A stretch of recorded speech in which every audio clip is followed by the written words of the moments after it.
সফরের শেষ দিনে বাংলাদেশ ব্যাংকের গভর্নর ডেপুটি গভর্নরদের সাথে বৈঠকে বসেছে আইএমএফ এর প্রতিনিধি দল।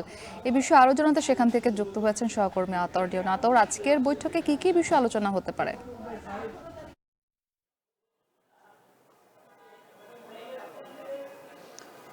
যেমনটি বলছিলেন যে আজকে কিন্তু বাংলাদেশের সফরের শেষ দিন হচ্ছে আন্তর্জাতিক মুদ্রা তহবিলের। তারা ইতোমধ্যে সকাল 11টায় হচ্ছে বাংলাদেশ ব্যাংকের গভর্নর এবং ডেপুটি গভর্নরদের সাথে একটি বৈঠকে বসেছে, যেটি সকাল 10টায় অনুষ্ঠিত হওয়ার কথা ছিল, তবে সেটি পরবর্তীতে 11টায় শুরু হয় এবং এখনও সেই বৈঠকটি চলছে।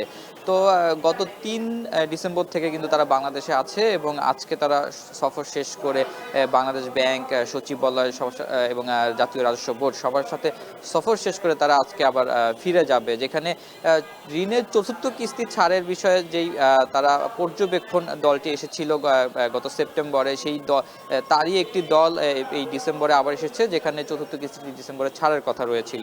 তো সেইখানে আমরা দেখেছি যে এই সফরে কিন্তু আইএমএফ এর প্রতিনিধি দল বেশ কিছু বিষয়ে তারা আলোচনা করেছে। এর মধ্যে মুদ্রানীতি সহ বাংলাদেশ যে নীতিগুলো নিয়ে থাকে বা যেই নির্দেশনাগুলো দিয়ে থাকে ব্যাংকগুলোকে, সেইখানে কিছু পরিবর্তন বা নীতিগুলো একটু পরিবর্তনের কথা তারা বলেছে এবং মূল্যস্ফীতি নিয়ন্ত্রণে মুদ্রানীতিতে তারা কিছু নীতি পরিবর্তন বা একটু আন্তর্জাতিক পর্যায়ে সেই নীতিগুলো পরিবর্তনের কথা তারা তুলে ধরেছে। এছাড়া আমরা জানি যে ডলারের বাজার যে বর্তমানে রয়েছে, কলিং পেগ সিস্টেমের পদ্ধতিতে যে লেনদেন হচ্ছে, ডলারের মূল্য নির্ধারণ করা হচ্ছে, সেই পদ্ধতির কারণে দীর্ঘদিন ধরে ডলারের দাম একই জায়গায় গত 2-1 মাস ধরে দেখেছি যে আমরা দেখে আসছি যে ডলারের দাম কিন্তু একই জায়গায় রয়েছে, যে কারণে তারা বলছে যে এই ডলারের দাম যদি খুব বেশি বাড়ে বা না কমে, তাহলে কিন্তু ডলার বাজারে সরবরাহ একটা ঘাটতি দেখা দিতে পারে, যে কারণে অনেকে মনে করতে পারে যে ডলার দাম আসলে কমবে না বাড়বে, এই জায়গা থেকে হয়তো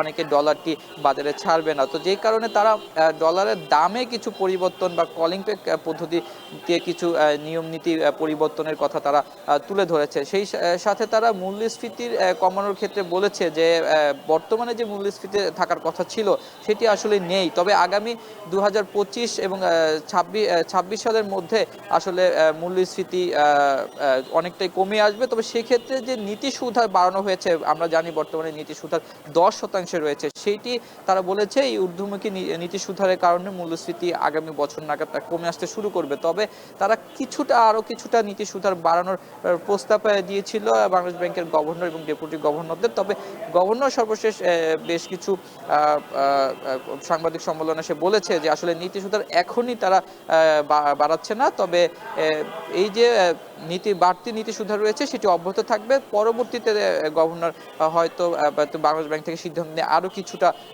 বাড়ানো হতে পারে। তবে সেই ক্ষেত্রে গভর্নর যেটা বলেছেন পরবর্তীতে সংবাদ সম্মেলন বা তিনি যেটা জানিয়েছিলেন যে আগামী 2025 সালের জুন মাস নাগাদ মূল্যস্ফীতি 10%-এর নিচে চলে আসবে এবং 26 সালের জুন মাস নাগাদ 6-7% সেই মূল্যস্ফীতি নেমে আসতে পারে বলে তিনি জানিয়েছেন। এছাড়া এবারে সফরের আরেকটি বড় বিষয় হচ্ছে যে বাড়তি যে $300 কোটি চাওয়া হয়েছে, সেইটা কতটা দিবে আইএমএফ এবং কবে নাগাদ সেই বাড়তি ডলারটা পাওয়া যাবে, সেই বিষয় কিন্তু এই আইএমএফ এর পর্যবেক্ষণ দল সফর শেষ করে ফিরে যেয়ে তারা জানাবে আসলে তারা বাংলাদেশকে তারা অতিরিক্ত কত ডলার দিবে বা এবং সেটা কবে নাগাদ দিবে, সেই তথ্য জানা যাবে। তো আজকে সফর শেষে হয়তো বাংলাদেশ ব্যাংক থেকে, সচিবালয় থেকে হয়তো বিস্তারিত চতুর্থ কিস্তি কবে পাওয়া যাচ্ছে বা পাওয়া যাচ্ছে কিনা সেই বিষয়ে হয়তো কিছুটা পূর্বাভাস তারা হয়তো আমাদেরকে দিবেন বা জানাবেন বলে আমরা জানতে পেরেছি। তো এই ছিল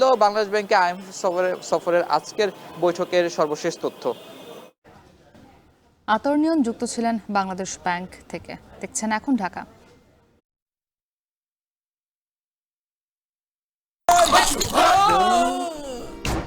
আমি এই চেয়ারে বসবো না।